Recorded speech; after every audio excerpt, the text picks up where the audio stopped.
ఆ రోజు మేం బయటికి పంపించడం వల్ల అంజలికి జరిగిన నష్టం చాలా తక్కువ. కానీ మీరు అనుమానించి బయటికి పంపించడం వల్ల అంజలికి జరిగే నష్టం చాలా ఎక్కువండి.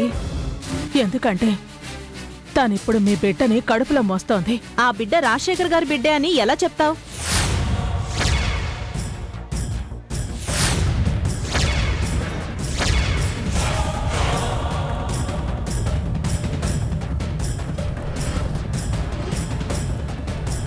నువ్వు అంజలి గురించి ఎంత చెప్పినా సరే నిజానిజాలేంటో రాజశేఖర్ గారికి బాగా తెలుసు. ఎందుకంటే జరిగిందంతా ఆయన కళ్ళారా చూశారు. ఏం చూశారు? ఏం చూసారా? అంజలి అజిత్ను సిగ్గు శరం వదిలేసి రహస్యంగా కలుసుకోవడం.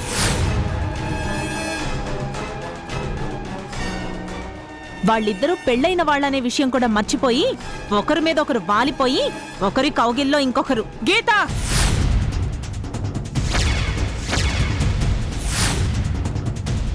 ఇంకొక్క మాట అంజలి గురించి మాట్లాడావంటే మర్యాద తక్కదు.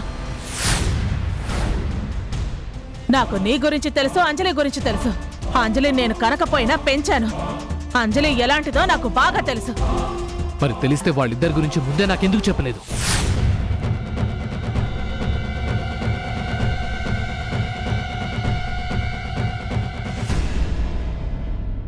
చెప్పు, ఎందుకు చెప్పలేదు? ముందే చెప్పుంటే పాపం అప్పుడే ఆయన జాగ్రత్త పడుండేవారు కదా. అక్కడ నా కాపురం నాశనం చేసింది, ఇక్కడ రాజశేఖర్ గారి జీవితం నాశనం చేసింది. ఇంకా దాన్ని మహాపతివ్రత అని వెనకేసుకు రావడం నిజంగా చాలా దారుణం. ఇప్పటికి జరిగింది చాలదు అన్నట్టు ఇంకా దాన్ని గొప్పలు చెప్పడానికి వచ్చావా? ఇంకా ఎంతమంది జీవితాలు బలి కావాలి? నువ్వేం చెప్పినా సరే ఆయన ఎవ్వరి మాట వినరు. కనీసం ఇప్పుడైనా సరే సార్ నలా ప్రశాంతంగా బతకనివ్వండి.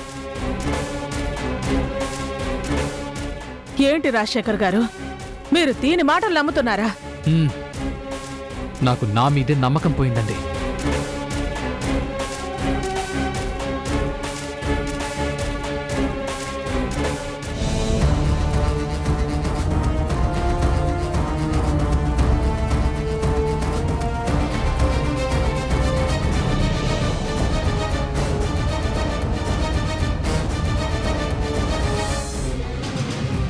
నీ అహంకారంతో, నీ పొగరతో నీ జీవితంలో ఎలాగో నువ్వు నిప్పులు పోసుకున్నావు. ప్రశాంతంగా సాగిపోతున్న వీళ్ల జీవితంలో కూడా నిప్పులు రాచేశావు. ఒక జంటని విడదీశావు. ఏ పాపం తెలియని ఒక అమాయకురాల్ని, అది ఓ తల్లి కాబోతున్న ఆడపిల్లని అన్యాయంగా బయటకు పంపించావు. దీనికి మూల్యం చెల్లించుకుంటావు గీత. మేము నిన్ను క్షమించినా ఆ భగవంతుడు మాత్రం నిన్ను అస్సలు వదిలిపెట్టడం గుర్తుంచుకో.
అమ్మా పవిత్ర, బాబా, ఏం చేస్తున్నావమ్మా అక్కడ? స్వామివారికి పూలమాల వేయడం కోసం పూలమాల కడుతున్నాను బాబా.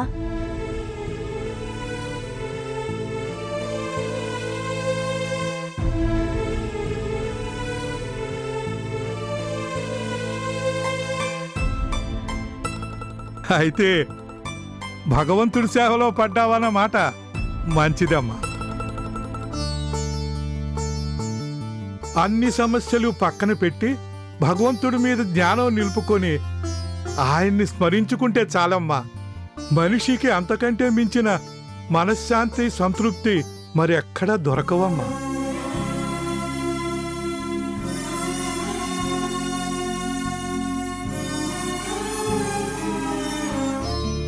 ఇదిగోండి బాబా, ఈ మాల రాముని వారికి అలంకరించండి. నువ్వు కూడా రామ్మా. నువ్వెంతో ఇష్టపడి కట్టిన మాల ఆ దేవుడు మెడలో అలంకరిస్తే వచ్చే ఆ భగవంతుడు శోభ ఎలా ఉంటుందో నీ కళ్ళారో చూద్దుగానరా. పదమ్మా. అలాగే బాబా.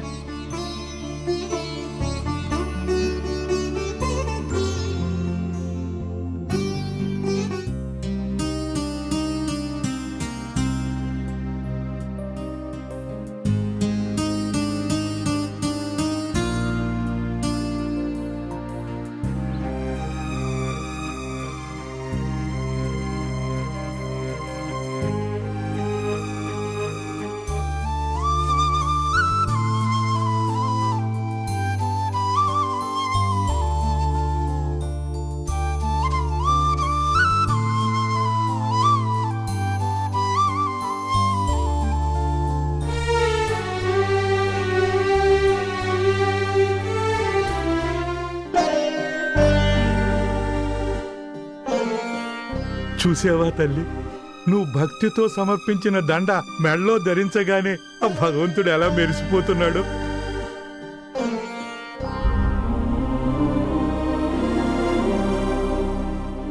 ఇదమ్మా నిజమైన ఆనందం. ఇంతకు మించిన ఆనందం మరొకటి లేదు.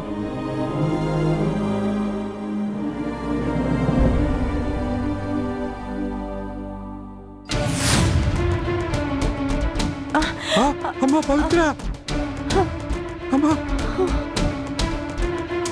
అమ్మ పవిత్ర, ఏమైందమ్మా? ఏమైంది? లేవమ్మా, లేవమ్మా పవిత్ర.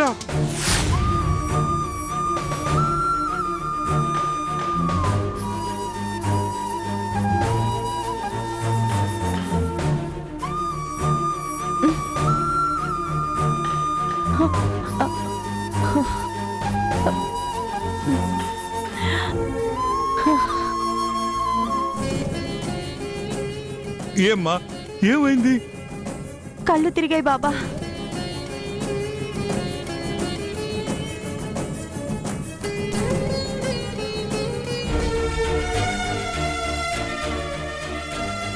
నువ్వు తల్లివి కాబోతున్నావా తల్లి? అవును బాబా. ఈ బిడ్డ నా కడుపున పడిన ఆనందం కూడా పూర్తిగా అనుభవించక ముందే నిందలు పడి బయటికి రావాల్సి వచ్చింది. ఆ నిందలు భరించలేక చనిపోదామనుకున్నాను. కానీ ఏ పాపం తెలియని ఓ పసిబిడ్డ ప్రాణం తీసే అధికారం నాకు లేదని నా మనసు నన్ను హెచ్చరించింది. అందుకే చావడానికి వెళ్ళిన దాన్ని వెనక్కొచ్చి దిక్కు తోచక ఈ గుడి దగ్గరికి చేరాను. రావలసిన చోటుకే వచ్చావు తల్లి. లోకపావని అయిన సీతమ్మ తల్లి కూడా ఇలా కడుపుతో ఉన్న బిడ్డతోనే భర్తకి దూరమై వనవాసం చేసింది. నిందలు పడటం నిప్పు లాంటి సీతాదేవికే తప్పలేదమ్మా. ఆ అమ్మ కూడా ఇలాగే బిడ్డల్ని కనే వరకు తన ఉనికి ఎవ్వరికీ తెలియకుండా అజ్ఞాతవాసం చేసి ఆ రామయ్యకు వారసుల్ని అందించి తన గొప్పతనాన్ని చాటుకుందమ్మా. ఆనాడు తన భార్యని ఆదరించలేని ఆ రామయ్య ఈరోజు నీకు నీడనిచ్చాడు. నిందలు పడిన ఆడదాని మనసు ఎంత బాధకు గురవుతుందో తెలుసు కాబట్టే ఆ రఘురాముడు నిన్ను ఇక్కడికి తీసుకొచ్చాడు. అన్నీ మర్చిపోయి నీ బిడ్డ క్షేమం కోరుకుంటూ ఆ భగవంతుడిని ఇలాగే సేవించమ్మా. కష్టాలు కన్నీళ్లు ఆటంతట అవే కరిగిపోతాయి. నీకు పుట్టబోయే బిడ్డే నీ నిందను పోగొట్టి నిన్ను పవిత్రమైన మనిషిగా నిరూపిస్తాడు. నువ్వు ధైర్యంగా ఉండమ్మా.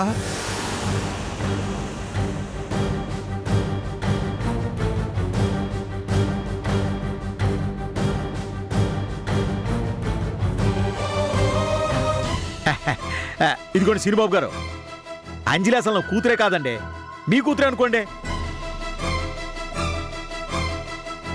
కాబట్టి మీ కూతురు తల్లి కాబోతుంటే తమరు ఏమి చేస్తారో అవన్నీ చేసేసేయండి. మేము ఎలాగో చేస్తాం సింహాద్రి. మేమెప్పుడూ అంజలిని పరాయి మనిషిగా చూసింది లేదు. గీతని అంజలిని 2 కళ్ళుగా చూసుకున్నాం. అది నిజమేనండి. కానీ ఇప్పుడు మాత్రం అంజలికి అన్ని దగ్గరుండి మీరే చూసుకోవాలండి. కడుపుతో ఉన్న ఆడపిల్లకి అదేదో చేస్తారట కదండి, ఏంటండి అదే? సీమంతం సింహాద్రి. అదేనండి, మీరే చేయాలండి. మీరు అమ్మగారు కలిసి ఆ ముచ్చట కాస్త జరిపించారంటే అంజలికి చాలా మంచి జరుగుద్దండి. అది జరిపించాల్సింది మేం కాదు సింహాద్రి, తల్లిదండ్రులే చెయ్యాలి. నేను చెప్పినాను కదండి, అంజలి మీ బిడ్డ అని, కాబట్టి మీరే చేయండి. అలా అంటే ఎలా సింహాద్రి? మీకేం 4 పిల్లలు లేరు, ఉన్నది ఒక్కటే ఆడపిల్ల. తల్లిదండ్రులుగా మీకు కొన్ని ఆనందాలు ఉండాలి కదా. నేనంతా ఆలోచించే చెప్తానండి. నేను తాగితే మనిషిని కాదు కానీ తాకపోతే నా అంత మంచోడు కరెక్ట్ అని మనిషి ఇంకోడు ఉండడండి. అందుకే చెప్తానండి, అంజలికి ఆ సీమంతం మీరే చేయాలండి.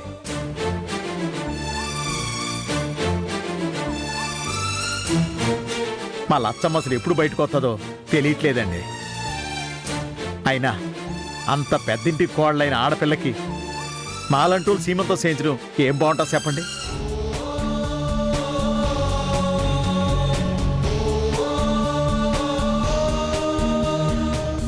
అందుకే చెప్తానండి, అంజలికి అన్ని మీరేనండి. తనకంతా మీరే దగ్గరుండి చూసుకోవాలి.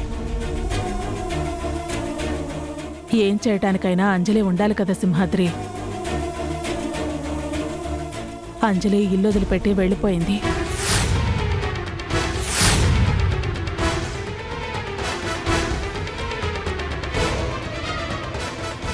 ఏంటమ్మాయి గారు మీరనేది? అంజలి ఇల్లు వదిలిపెట్టి వెళ్ళడం ఏంటి? ఏంటంటే ఏం చెప్తాను సీను. అంజలికి ఆగర్భ శత్రువు ఉంది కదా, ఆ గీత. అది వేసిన ఎత్తుకి అంజలి బలైపోయింది. ఏ జన్మ శత్రుత్వమో తెలీదు కానీ గీత నుంచి ఎంత దూరం పారిపోయినా సరే వదలకుండా వెంటాడి మరీ అంజలిని సాధిస్తోందా రాక్షసి. అసలు ఏమైందమ్మా? ఎందుకు ఇంట్లో చెల్లిపోయిందట? గీత రాజశేఖర్ గారి మనసుని పూర్తిగా మార్చేసింది సింహాద్రి. అజిత్కి అంజలికి మధ్య ఉన్న ఒకప్పటి ప్రేమని ఈరోజు బయటపెట్టింది. ఆ రోజు ఎలా అయితే అజిత్ని మాయ చేసి అంజలి మీద నిందలు పడేలా చేసిందో, ఈరోజు రాజశేఖర్ గారి మనసులో అంజలి మీద ద్వేషం పెరిగేలా చేసింది.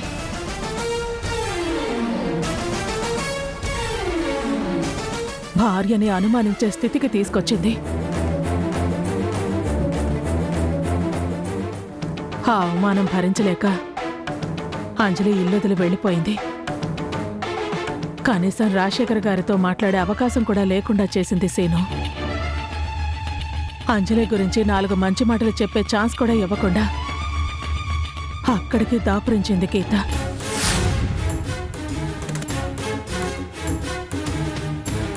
ఏంటమ్మాయి గారు ఈ గీత రోజు రోజుకి ఎందుకింత దుర్మార్గంగా తయారవుతుంది?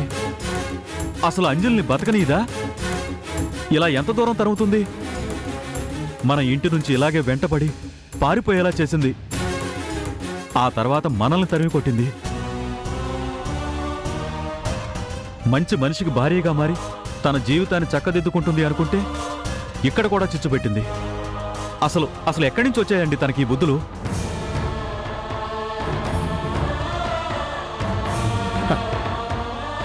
అమ్మగారు, ముందు అంజలి ఎక్కడికి వెళ్ళిందో తెలుసుకోండి అమ్మా.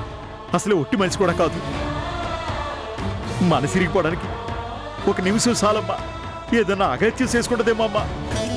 చచా, అలాంటిదేం ఉండదులే సింహాద్రి. అంజలి గురించి నాకు తెలుసు కదా, చాలా ధైర్యవంతురాలు. అలాంటి పిచ్చి పనులేవీ చేయదు. చుట్టూ పులులు సింహాలు చేరి ఆటలాడుతుంటే ఎంత ధైర్యం ఉంటే మాత్రం లేడిపెళ్ళి ఏం చేస్తుందమ్మా? అది నిజమే అమ్మాయి గారు.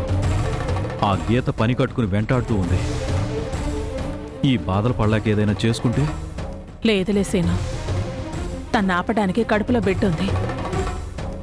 ఏ పాపం చేయని పసిబిడ్డ ప్రాణం తీసేంత నిర్ణయం తీసుకోదు.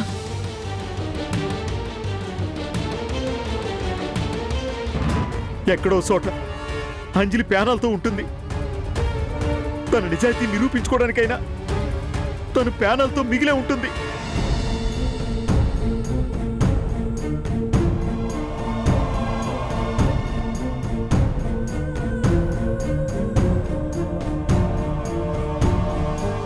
అలాగే ఆంటీ, ఇది మనం ఎంజాయ్ చేయాల్సిన టైం.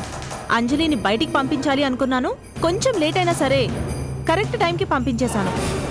ఇప్పుడు అది అసలు ఎక్కడుందో కూడా తెలీదు, అసలు బతుకుందో చచ్చిందో కూడా తెలీదు ఆంటీ. ఈ అకేషన్ని మనం ఎంజాయ్ చేయకపోతే ఎలా ఆంటీ? ఈవినింగ్ క్లబ్కి వెళ్తాంగా, అక్కడ పార్టీ చేసుకుందాం. ఉంటానంటీ, బాయ్.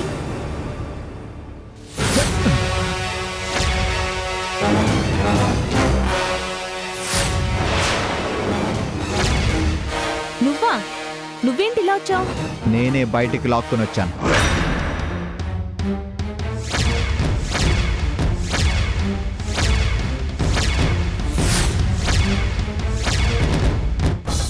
ఎంతకాలం ఎవరికి దొరకకుండా దాస్తావు?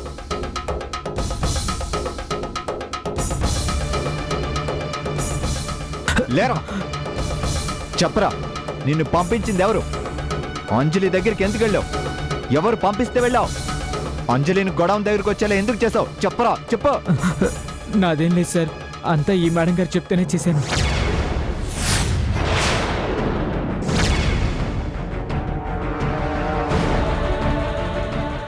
ఈ మేడం గారు చెప్పింది చేస్తే నాకు బోల్డ్ డబ్బులు ఇస్తా అన్నారు సార్, అందుకే సరే అన్నాను. అంజలి గారికి ఫోన్ చేసి గోడం దగ్గరికి రమ్మని బతిలాడాను. ఆవిడ వచ్చేసరికి మేము ఎవరూ వెళ్ళలేదు. ఆ తర్వాత అక్కడ ఏం జరిగిందో నిజంగా నాకేం తెలియదు సార్, నన్ను వదిలేయండి సార్. వీడిని అంజలి మీదకి ప్రయోగించావు. ఆ లేడీ నా దగ్గరికి పంపించి నేను ఆ గొడవ దగ్గరికి వెళ్ళేలా చేశావు. నాటకాన్ని చాలా బాగా రక్తి కట్టించావు కదా. ఈరోజు వీడు దొరికినట్లే ఏదో రోజు ఆ మాయలేడి కూడా దొరుకుతుంది. ఇద్దరిని తీసుకెళ్లి రాజశేఖర్ గారి ముందు నిలబెడతాను. అప్పుడు గాని నువ్వు చేసిన పాపం ఏంటో రాజశేఖర్ గారికి అర్థం కాదు. అక్కడే వీళ్ళిద్దరితో పాటు నిన్ను కూడా షూట్ చేసి పడేస్తాడు. అప్పుడు గాని నీ పాపం పండదు. రేయ్, నువ్వు రారా, రారా. సార్ వదిలేయండి సార్, నేనేం తప్పు చేయలేదు సార్.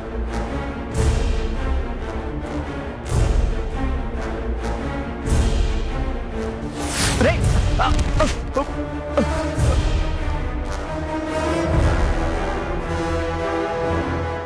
రే ఆగు, రే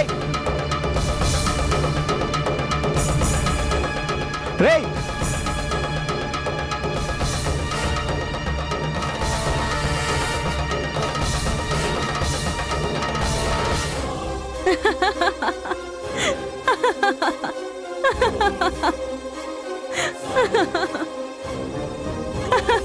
చూసావా, పట్టుకున్నంతసేపు పట్టలేదు వాడు పారిపోవడానికి. ఇక నువ్వు నిజమేం నిరూపిస్తావు? నిరూపించినా రాజశేఖర్ గారు ఎలా నమ్ముతారు?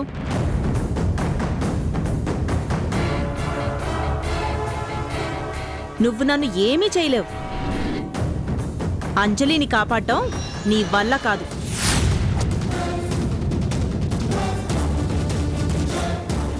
ఎంతకాలం తను ఇలా సాధిస్తావు? ఎవరికైనా సహనం కొంతవరకే ఉంటుంది. నువ్వు ఆ సహనాన్ని కోల్పోయేదాకా లాగుతున్నావు గీత. మీలాంటి వాళ్ళు సహనం కోల్పోతే మాత్రం నన్నేం చేయగలుగుతారు? నేను మీ ఇద్దరి వల్ల పడిన నరకానికి తగిన మూల్యం చెల్లించకుండా ఎలా వదులుతాననుకున్నావు? ఇప్పుడు మీ ఇద్దరికి అసలు నరకమేంటో మొదలవుతుంది. ఆ రోజు మొదటి రాత్రి నన్ను చూసి నీ నోటికొచ్చినట్టు మాట్లాడి నా మొహం కూడా చూడకుండా వెళ్ళిపోయావే, ఆ రోజు నేను ఎంత నరకం అనుభవించానో నీకు తెలుసా? అది నువ్వు చేతులారా చేసుకుంది. ఇష్టం లేని మనిషిని పెళ్లి చేసుకున్నావు, దానికి ఫలితం అనుభవించావు. మరి ఆ రోజు నన్ను పెళ్లి చేసుకుంటావా అని అడిగిందెవరు? నువ్వే కదా. అంటే అంజలి మీద మోజు పెరిగింది అంతేగా? నా కళ్ళ ముందే నువ్వు దాని వెనకాలే తిరిగావే, నేనెంత కుమిలిపోయి ఉంటాను. ఆ రోజు నువ్వు ఆనందపడ్డావు కదా, ఇప్పుడు అనుభవించు. గెలుపు ఎప్పుడు ఒక్కరి దగ్గరే నిలబడదు గీత. ఈ రోజు నువ్వు అంజలిని బయటికి పంపించానని సంబరపడిపోకు. ఏదో ఒకరోజు తను తిరిగి వస్తుంది, నీ బ్రతుకు బయట పెడుతుంది. అది చూద్దాం. నిజానిజాలు బయటపడిన రోజు నువ్వు చూడ్డానికంటూ ఏది మిగలదు. ఆ రోజు నువ్వు చేసిన పాపాలకి శిక్ష మాత్రమే నీ కళ్ళకు కనిపిస్తుంది. అది ఎంతో దూరం లేదు, గుర్తుంచుకో.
ఒక మనిషిని ఒక్కసారి మోసం చేయగలవు, పదే పదే మోసం చేయలేవు. అది నువ్వు గుర్తుపెట్టుకో. మీలాంటి వాళ్ళు ఇలా చెప్పుడు మాటలు విని చెప్పించాలాపు. తను నీ ప్రేమదేవత అనే విషయం నాకు చాలా ఆలస్యంగా అర్థమైంది. తప్పు చేసింది కాబట్టి మొహం చూపించలేక ఇల్లు వదిలిపెట్టి వెళ్ళిపోయి